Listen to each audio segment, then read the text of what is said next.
Well, 2017, that's it. Goodbye forever.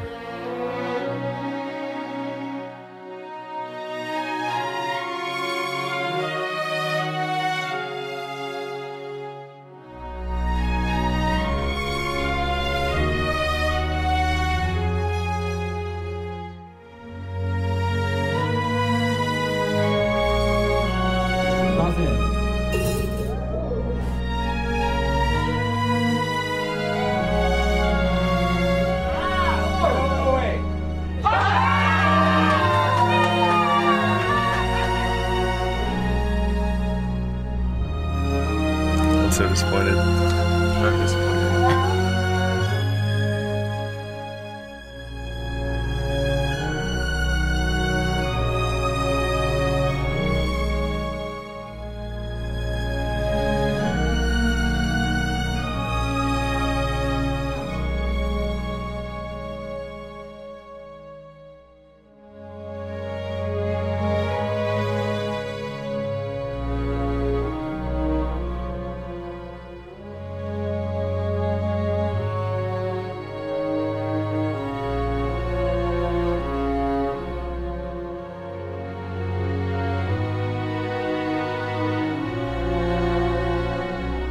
So people tend to get to the end of a year and be very upset about how that year went. It didn't go the way they planned. They didn't accomplish the things they wanted. Go down your social media accounts, go down your news feeds at the end of a year. It's always miserable. People are, let's put this year behind us and new year, here we go, new year, it's gonna be different. I think 2017 was great. Don't get me wrong, it wasn't all perfect. There were things that went well, there were things that didn't go well, but I like to try to look on the bright side of things, and that's what we're going to talk about in this video, the last video on this channel for 2017. Oh, by the way, I'm in Texas.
So for better or for worse, I want to talk about 2017. I want to talk about the things I wasn't happy with. First, get those out of the way. Then I want to talk about the things that were amazing, the good things that I want to keep with me into the new year. And finally, goals for 2018. So first, what were the bad things about 2017?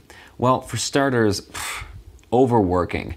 That was me, that was all my fault. I did it again. I do it every year and I never seem to be able to get it right. And I tried hard not to, but I overworked again. And part of that overworking informs the next bad thing from 2017, which is that I started too many projects, and because I had too many going on all at once, I didn't finish a lot of them. I was actually a little too ambitious, and I didn't complete a lot of them because I got just distracted by all the different things I was doing. Lastly, my least favorite thing about 2017 for me personally is that I lost sight of magic and wonder a little bit. That one really, that one kind of hurt. The thing is, this year I actually was so successful in business that I lost sight of why I'm in business in the first place. I got to a point where my show, my magic show, started just kind of feeling rote. I felt like I started to walk through the motions a little bit. I was getting great feedback. The tour this fall was amazing. Back in April, all over Asia with the troops was amazing. But in spite of all the good feedback from clients and from fans and audiences, I just felt like I wasn't a magician anymore. I was just doing a magic act. And yeah, that wasn't great.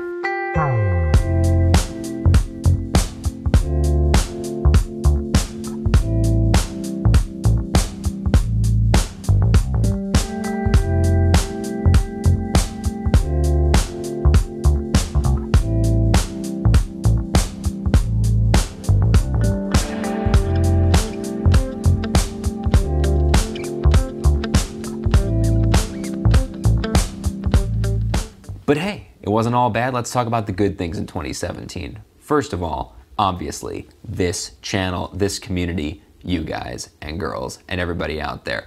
Oh my goodness. Last year I had a couple hundred subscribers. I decided to start vlogging at the end of 2016. Going into 2017, I really started doing it for real at the beginning of this year. And within 1 year, we've built over 2,500 subscribers, a wonderful community, and I'm really excited about the future of this channel and the community that we're building here. Another thing I'm really proud of in 2017, one of the real good things that I did, was the kind of mentoring and giving back to the magic community. I took on one kind of student or protege in particular, which is Nevin, that you've seen in lots of vlogs this year. He's 20 now, a junior in college, and he's really getting a start in professional magic, and I feel like I've at least had a huge helping hand in him starting to achieve his goals and realize his dreams. And even if he isn't quite doing everything he wants to do yet, he sees that it's possible and he sees how to get there even if he's not there yet. So I'm proud of that because I was given an incredible opportunity when I was a teenager, when I was a late teen, to be able to study under a bunch of the best minds in magic in the world. And just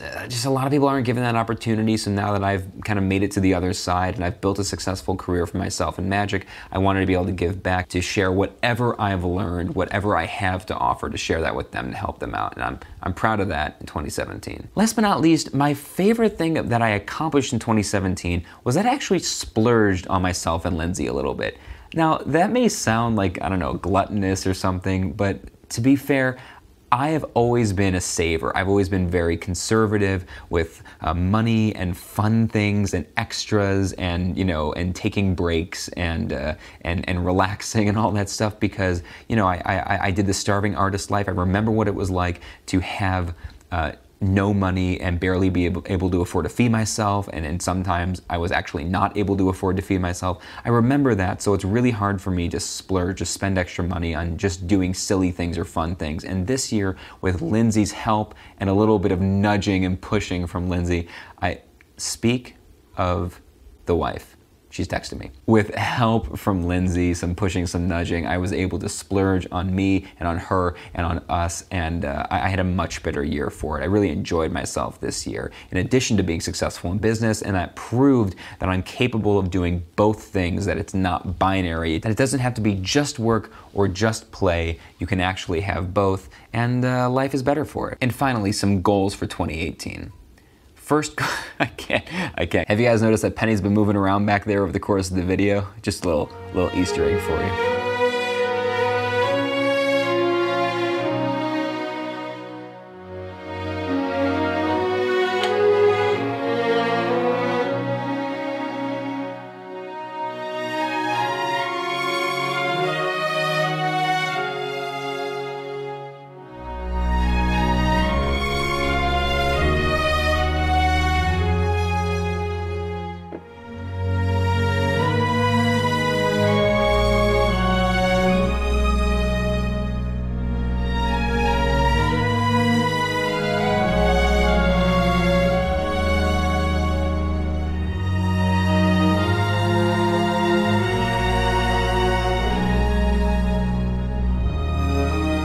Camera's telling me the battery's gonna die, so that's my cue to wrap it up. Here we go. 2018 goals. First, finish and release my book. I will talk more about the book in the new year. Second, finish and release the rock opera I've been writing and recording with my dad.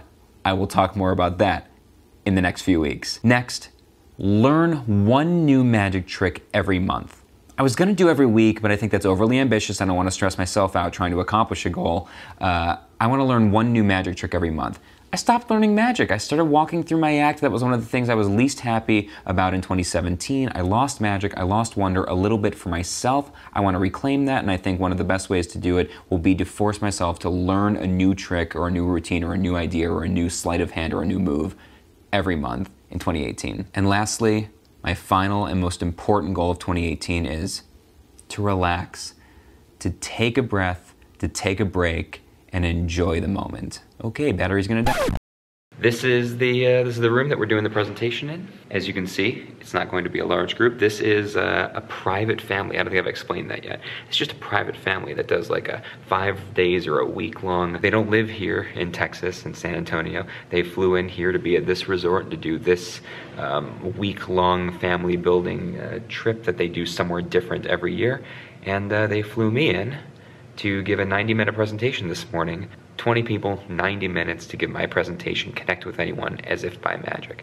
So it's gonna be very different doing it for a private family of only 20 people or so. For the most part, my plan is to keep it casual, keep it fun, keep it light, keep it interactive, try to avoid theatrics or the kind of the act, the jokes, the lines, you know, I mean, be funny, be humorous, but try to avoid anything that sounds overly rehearsed. Well, back at the airport, presentation this morning was fantastic. The family was amazing. They were such a wonderful group. They made my job pretty easy, given that it was kind of an unusual thing to be doing, a motivational speech for an hour and a half for a small, intimate family. But it was great from the young teens all the way to the grandparents and everybody in between. They had a lot of energy and enthusiasm and engagement and interaction, very, very bright. They took me out to lunch after, the whole family. I sat at the kids' table because all the kids aged like 13 to 21 all wanted to hang with me, and they fired questions at me for an hour and a half, just question after question. Very, very bright questions, very insightful. It was a great way to end the year. What the heck?